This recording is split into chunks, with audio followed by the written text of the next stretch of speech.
Mummy sorry, आज मैं इसे नहला नहीं पाई। अर्जेंट मीटिंग है, थोड़ा जल्दी निकलना है। ये इसका बैग है, मैं शाम को थोड़ा जल्दी आने की कोशिश करूंगी। यशवी और उसका बैग नानी के हाथों में थमा दिया। हाँ हाँ वर्षा बेटा, तू जा, मैं इसे नहलाकर सुला दूंगी। वर्षा दरवाजे से ही कैब में वापस बैठ ऑफिस के लिए निकल जाती है। वर्षा अर्चना जी की सबसे छोटी बेटी है। उससे बड़े 2 बेटे हैं। दोनों बेटे और बहुएं नौकरी करते हैं। बेटी और दामाद भी नौकरी करते हैं। अर्चना जी के पति का बनवाया हुआ बहुत बड़ा मकान है, जिसमें वह अपने दोनों बेटे बहू और पोते पोतियों के साथ रहती है। बेटी और दामाद ने भी उनके पास में ही मकान ले रखा है। बड़े बेटे के 2 बेटे हैं और छोटे बेटे का 1 बेटा है। आज तो यशवी बिटिया को नानी नहलाएगी। अरे मम्मी जी, अभी तो बच्चे स्कूल के लिए निकले भी नहीं है। आप इसे खिलौनों के साथ बैठाकर पहले बच्चों को तैयार कर दीजिए, और हम सबका टिफिन तैयार हो गया ना? बड़ी बहू ने अर्चना जी से पूछा। बहू तुम परेशान मत हो, मैं बच्चों को अभी तैयार करती हूँ और बच्चों के टिफिन लग गए हैं। तुम लोगों के टिफिन बच्चों को तैयार करने के बाद लगा दूंगी। मैंने नाश्ता बना दिया है, तुम जरा टेबल पर लगा लो। आखिरी लाइन ना जाने सुनी या नहीं, लेकिन बड़ी बहू बिना कोई प्रतिक्रिया दिए अपने कमरे में चली गई। अर्चना जी ने राधा बाई को कुछ देर यशवी को संभालने के लिए कहा और फटाफट से बच्चों को तैयार करके नाश्ता करा के टिफिन देकर राधा बाई के साथ बस के लिए रवाना किया। फिर यशवी को गोद में लिए ही बहुओं और बेटों के टिफिन लगाए और नाश्ता भी लगाया। पिछले कई सालों से अर्चना जी की यही दिनचर्या है। बहुओं को पूरी स्वतंत्रता दी, जिससे वह अपने पैरों पर खड़ी होकर अपना कैरियर बना सके। बेटी के ससुराल वालों ने उसकी सहायता नहीं की, तब भी उन्होंने ही आगे बढ़कर यशवी को संभालने की जिम्मेदारी ली और बेटी को भी आत्मनिर्भर बनने के लिए स्वतंत्र कर दिया। अब अर्चना जी अपनी इस दिनचर्या से कुछ थकने लगी है। पहले बच्चे छोटे थे तो सारा समय उन्हीं के साथ निकल जाता था, लेकिन अब बस यशवी छोटी है, बाकी सभी बच्चे समझदार हो चुके हैं। हर रविवार को दोनों बेटे और बहुएं कहीं ना कहीं घूमने फिरने का प्रोग्राम बना लेते हैं और बच्चों की जिम्मेदारी अर्चना जी पर ही छोड़कर चले जाते हैं। अब अर्चना जी का भी मन करता है कि छुट्टी के दिन वह भी अपने परिवार के साथ समय बिता सके। बेटे उनके पास बैठे उनके मन की बात सुने, बहुएं अपना घर संभाले, उन्हें सास का मान सम्मान दे। ऐसा नहीं हो पाता क्योंकि सभी को एक स्वतंत्रता की आदत लग गई है और अब घर परिवार बच्चे इन सब में कोई नहीं पड़ना चाहता। एक दिन अर्चना जी की बहन का फोन आता है। अर्चना, मैं और मेरी कुछ सहेलियां हम सब चारों धाम की यात्रा के लिए जा रहे हैं। तेरा भी नाम लिखवा दूं, तू भी साथ चल, बहुत अच्छा लगेगा। कितना मन था ना तेरा जीजाजी के साथ घूमने फिरने का, लेकिन वक्त ने ऐसी करवट पलटी कि तू कहीं जा ही नहीं पाई। मन तो तब भी था और अब भी है, लेकिन एक बार बच्चों से बात कर लेती हूँ। मेरे ना होने से उन्हें परेशानी हो जाएगी। बात क्या करनी है, तू उन्हें साफ साफ बता दे कि तू जा रही है और कुछ दिन तो अपने बच्चे संभाल ही सकते हैं। मुझे कुछ नहीं पता, तू मेरे साथ जा रही है। 6 दिन बाद हमें जाना है, तेरे पास 4 दिन है। अपनी पैकिंग कर ले और मेरे पास आ जा। कितनी जल्दबाजी में रहती है हमेशा, किसी की बात ही नहीं सुनती है। वैसे गलत भी तो नहीं है, कुछ दिन का चैन मुझे भी मिल जाएगा। शाम को बड़े बेटे से कहा, बेटा तेरी मौसी का फोन आया था, तीर्थ यात्रा के लिए जा रही है, मुझे भी बुला रही है। लेकिन मम्मा, आप कैसे जा सकते हो? आप तो हमारे परिवार की कर्ता धर्ता हो, आपके बिना तो पत्ता भी नहीं हिल सकता। छोटी बहू ने घर में घुसने के साथ ही सारी बात को समझकर एक उपयुक्त जवाब दिया। हाँ मम्मा, आप तो जानती हो मेरा बेटा बस आपके हाथ से खाना खाता है, मैं कैसे मैनेज करूंगी? सुबह ही तो ऑफिस निकल जाती हूँ, रात को लौट कर आती हूँ। प्लीज मम्मा, आप अपना जाना कैंसिल कर दो ना, हम सब मिलकर पूरी फैमिली कहीं पर हॉलिडे मनाने चलेंगे। क्यों मुझे मेरी परवरिश पर संदेह होने लगा था। मेरे बच्चे तो मुझसे बहुत प्यार करते हैं। हाँ, समय की कमी है, लेकिन एक हॉलिडे ये सारी शिकायतें भी मिटा देगा। अच्छा ठीक है, कहीं नहीं जा रही मैं, खाना लगाती हूँ। तुम सब जल्दी से फ्रेश होकर आ जाओ। खाना खाने के बाद दोनों बेटे रूम में टीवी देख रहे हैं। बच्चे सोने जा चुके हैं। अरे मम्मी, क्या बताऊं, आज तो बुरी फंसने वाली थी। अरे मम्मी जी ने तो अपनी बहन के साथ मिलकर तीर्थ यात्रा के नाम पर मौज मस्ती करने का प्लान बना लिया था। मैंने और भाभी ने इतनी लाग लपेट करके बड़ी मुश्किलों से उनका ये प्लान कैंसिल कराया है। हाँ मम्मी, मैंने और भाभी ने, हम दोनों ने ही एक ही बिल्डिंग में अपने फ्लैट बुक कराए हैं। वैसे तो बच्चे बड़े हो गए हैं, लेकिन अब तक साथ साथ रहे, तो हमने सोचा आगे भी साथ रहेंगे तो हमें भी ज्यादा परेशानी नहीं होगी। बस एक बार मम्मी जी से घर के पेपर पर साइन करा ले। एक प्रॉपर्टी डीलर से बात हो गई है।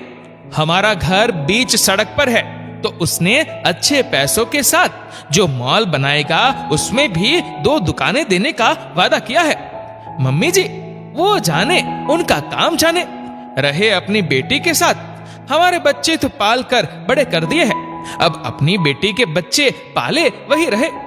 हाँ मम्मी, जब तक घर के पेपर साइन नहीं हो जाते तब तक अच्छी बहू बनने का ड्रामा तो करते ही रहना पड़ेगा। छोटी बहू के कमरे के बाहर ये सब सुनकर अर्चना जी आंखों के आगे अंधेरा सजाने लगा। मुंह सूख गया था, कोई शब्द बाहर नहीं निकल रहा था। हाथ में पकड़े हुए दूध के गिलास की ट्रे को बड़ी मुश्किल से संभाला था। ऐसा धोखा अपने ही बच्चों से, ऐसा धोखा कोई मां कैसे बर्दाश्त करे। एक स्त्री की चाहत अपने परिवार से मान सम्मान और प्रेम की होती है। अर्चना जी ने किसी से कुछ ना कहा।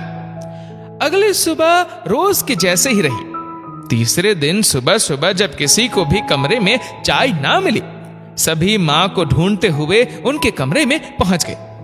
मम्मी, ये सब क्या कर रही हो? ये बैग किसके है? तुम लोगों को बताया था ना, मैं मौसी के साथ तीर्थ यात्रा पर जा रही हूं। लेकिन मम्मी, वह प्लान तो कैंसिल हो गया था। फिर वो प्लान मैंने कैंसिल नहीं किया था, तुम लोगों ने अपने मन से सोच लिया। मम्मी जी, सुबह हमें तैयार होकर ऑफिस जाना होता है और आप ये सारा ड्रामा फैला कर बैठ गए हो। आपके पास कोई काम नहीं है, हमारे पास तो है। क्यों सुबह सुबह परेशान कर रहे हो? बड़ी बहू जिन्हें सुबह की बैड टी आंख खुलने से पहले चाहिए। मैं किसी का कोई दिमाग खराब नहीं कर रही हूं। तुम लोगों को ऑफिस जाना है तो जाओ, जहां जाना है जाओ। मैं अभी तुम्हारी मौसी के घर के लिए निकल रही हूं। इससे ज्यादा मुझे कुछ नहीं कहना है, अपना काम करो। मम्मी जी, क्या बात है? हम तो आपके बेटे हैं ना, हमें बताओ क्या परेशानी है? अचानक से आप ऐसी बातें क्यों कर रही हो? आप अच्छे से जानती हो आपके बिना ये घर नहीं चल पाएगा। इतने सालों से आप हम सब की, इस परिवार की जिम्मेदारी उठा रही हो, आज क्या हो गया? हाँ बेटा, बहुत सालों से बहुत छोटी उम्र में ब्याह कर तुम्हारे पापा के साथ उनके घर आ गई। पढ़ाई करना चाहती थी, किसी ने करने नहीं दी। जल्द ही एक एक करके तुम तीनों मेरी गोद में आ गए और फिर बस तुम सब मेरी दुनिया बन गई। तुम तीनों को अच्छे से पढ़ाने लिखाने के लिए, काबिल बनाने के लिए तुम्हारे पापा की उस छोटी सी तनख्वाह में मैंने हर तरह से गुजारा किया। जब तुम लोगों की शादियां हुई तो बहू को भी मैंने पूरा अधिकार दिया कि वह घर गृहस्थी की चिंता छोड़कर अपने लिए कुछ कर सके। वर्षा की भी मैंने पूरी मदद की, जिससे वह भी अपने पैरों पर खड़ी हो सके। मुझे इस बात का कोई अफसोस नहीं है कि मैं एक हाउसवाइफ बनकर रह गई, बल्कि इस बात की खुशी है कि इस हाउसवाइफ ने अपने परिवार की औरतों को सिर्फ हाउसवाइफ नहीं बनने दिया, बदले में तुम सबसे सिर्फ थोड़ा सा प्यार, समय और सम्मान की ही तो मांग की थी। क्या ये गलत है जो तुम लोग मेरी पीठ पीछे मुझे धोखा दे रहे हो? मां हूं, कोई नौकरानी नहीं। अपने बच्चों की तरक्की से मुझे खुशी ही होगी। तुम लोगों ने अपने अपने लिए नई बन रही बिल्डिंग में फ्लैट बुक करा लिए। और मुझे बताना भी जरूरी नहीं समझा। इतना ही नहीं, तुम लोग हमारे घर को बेचने की प्लानिंग कर रहे हो। शर्म नहीं आई तुम्हें? एक मिनट मम्मी, आपकी बात सही है कि हमने फ्लैट बुक कराए है, लेकिन हम वहां रहने नहीं जाएंगे। वह तो सिर्फ इन्वेस्टमेंट के लिए बुक कराए है, और हम अपना घर क्यों बेचेंगे? आपसे किसने कह दिया कि हम अपना घर बेच रहे हैं? कल छोटी बहू को मैंने उसकी मां से बात करते हुए सुना। दोनों बेटों की निगाहें बहुओं की तरफ उठ गई और उन्हें समझते देर न लगी कि एक ही बिल्डिंग में उन दोनों से ये इन्वेस्टमेंट क्यों कराया गया है। सॉरी मम्मी, हमें माफ कर दो। हम अपनी लग्जरियस लाइफ में इतना हो गए कि हम आपको ही भूल गए। आपकी वजह से ही तो आज हम इतने ऊंचे पदों पर कार्यरत हैं। हम दोनों अच्छा कमाती है और समाज में अच्छी तरह से उठती बैठती है। हमारे बच्चों को आपने इतने अच्छे संस्कार दिए, इतने अच्छे से पाला पोसा है। सॉरी मम्मी जी, आप हमें छोड़कर मत जाइए। हम दोनों दूसरों की बातों में आ गई थी और ये भी भूल गई कि आपके सपोर्ट की वजह से ही आज हम ये नौकरी कर पाए हैं। अगर आपने हमारे बच्चे ना संभाले होते तो हम इतनी अच्छी जिंदगी कभी ना जी पाते। दोनों बेटे और दोनों बहुएं घुटनों के बल बैठकर अपने कान पकड़कर अर्चना जी से माफी मांग रहे थे। नहीं मम्मी, माफी नहीं, आप हम सबको सजा दो। कहीं ना कहीं मैं भी आप पर ही पूरी तरह से डिपेंड होकर अपनी जिम्मेदारियां भूल रही थी। यह आवाज थी वर्षा की, जो पिछले कुछ बात सुनकर क्या हुआ होगा इसका अंदाजा लगा चुकी थी। बिल्कुल सही बात मम्मी जी, आप हमें सजा दो। ठीक है, तुम सबकी सजा ये है कि मैं पूरे 1 महीने की छुट्टी मनाकर आऊंगी और मुझे वापस आने पर यह घर ऐसा ही मिलना चाहिए। अपने दोनों बेटों के कान पकड़कर उन्हें उठाते हुए कहा, सुबह की बेड टी और नाश्ता तुम दोनों बनाओगे। बच्चों को तैयार करने और टिफिन बनाने का काम दोनों बहुएं करेंगी। और वर्षा, मैंने राधा बाई को समझा दिया है, वह यशवी का ध्यान रखेगी और दोपहर में बच्चों को बस से लाकर उन्हें खिलाना पिलाना और तुम सबके आने तक उनका ध्यान रखेगी। शाम का खाना भी वह बनाकर जाएगी। मतलब मम्मी, आपने पहले ही सारी तैयारी कर ली थी? आप हमसे नाराज थी, फिर भी हमारा इतना ख्याल था आपको। Thank you so much mummy ji. Archana ji ने अपने सभी बच्चों को गले से लगा लिया।